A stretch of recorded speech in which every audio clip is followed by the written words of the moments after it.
IQ geniuses, people who really excel at the highest level, whether it's in education or entertainment, maybe it's in technology, maybe it's in philanthropy, maybe it's in making a difference. When you go through struggles and you go through challenges, it leads to changes. I believe genius leaves clues, talking about the 4 G's to genius. I think genius leaves clues.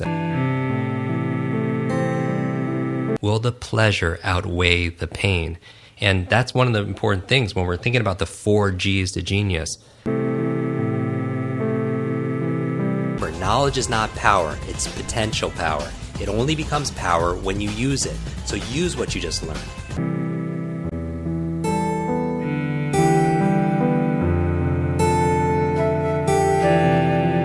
What are the keys to genius? And I'm going to give you 4 of them in this episode. The 4 keys to genius. And I call them the 4 G's. Now here's the first one, growth. Many of you read this book, Mindset, by Dr. Carol Dweck, which I highly recommend. It's all about the difference between a growth mindset and a fixed mindset. And I noticed that the geniuses that I get to work with, and I'm not just talking about IQ geniuses, people who really excel at the highest level, whether it's in education or entertainment, maybe it's in technology, maybe it's in philanthropy, maybe it's in making a difference, maybe it's in art, whatever those areas are, they're committed to growth. They're committed to consistent improvement, and it's not about perfection, it's about progress, because practice makes progress.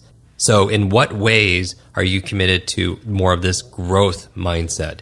And have you scheduled that growth in your calendar? A lot of people say they want to make things better. They want a better physical body. They want more vitality. They want to grow their income. They want to grow their brain, if you will. But if you don't schedule it, it's not going to happen. So do you have dedicated time every single day where this is your self-growth time? Everybody has a to-do list, but what's on your to-learn list? What's on your to-grow list? So the first G to genius is growth. The second G to genius is giving. Because you know on the road to excellence, it's not about me, it's about we. That everything in nature either grows or dies, and also everything in nature must give, right? It has to give, otherwise it's eliminated. Meaning you grow so you have more to give. And you know with your quick brain training, when we're talking about sharing and giving, that when you teach what you learn to somebody else, you get to learn it twice. That when you learn and you grow with the intention to give, you're going to have more yourself. And you don't give to get, you give because, again, it's who you are. The third G to genius is this thing called gratitude. You know, I'm all for setting goals. You could create your vision board with magazine clippings of the things that you want to be, to do, to have, and to share, going back to giving. And you also have a gratitude board. Gratitude is something that I noticed that genius have a deep appreciation for. You may have listened to one of our previous episodes all about how I design my day, how I jumpstart my brain in the first hour of the day. And a big part of that is gratitude. Because how are you going to appreciate all the things that you eventually have if you don't appreciate the things that you have right now? And if you ever want to feel really, truly wealthy, write down all the things that you have in your life that money can't buy. I mean, think about your health. Think about the things that you wouldn't trade for any amount of money, your sense of sight or hearing or the people in your life. Gratitude is the essence because success builds on success, but you have to appreciate the success you already have. And the fourth G to genius is grit.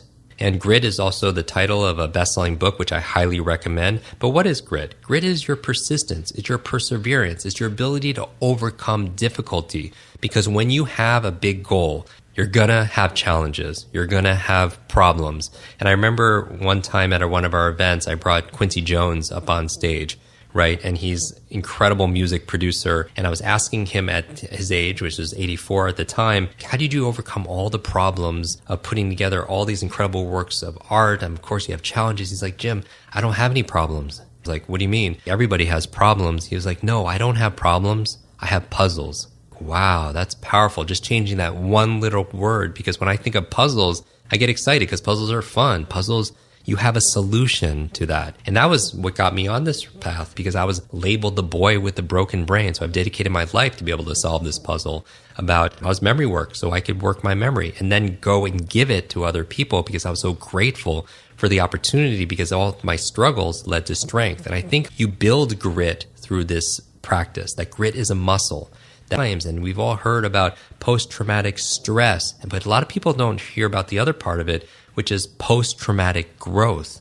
That people who've gone through a lot of adversary, they've gone through a lot of difficulty and trauma, they come out on the other side saying they wouldn't change anything. They wouldn't change anything because of it. And maybe you could relate to this, because it gave them a new sense of meaning. It gave them a new sense of a direction. It gave them a mission. It gave them a strength that they couldn't get anywhere else. And that's one of the ways you could build grit, is put yourself in uncomfortable positions. Bruce Lee has this quote that says, if you always put limits on everything you do, physical or anything else, it will spread into your work and into your life. There are no limits. There are only plateaus, and you must not stay there. You must go beyond them. And that's what I'm thinking about when I'm thinking about grit.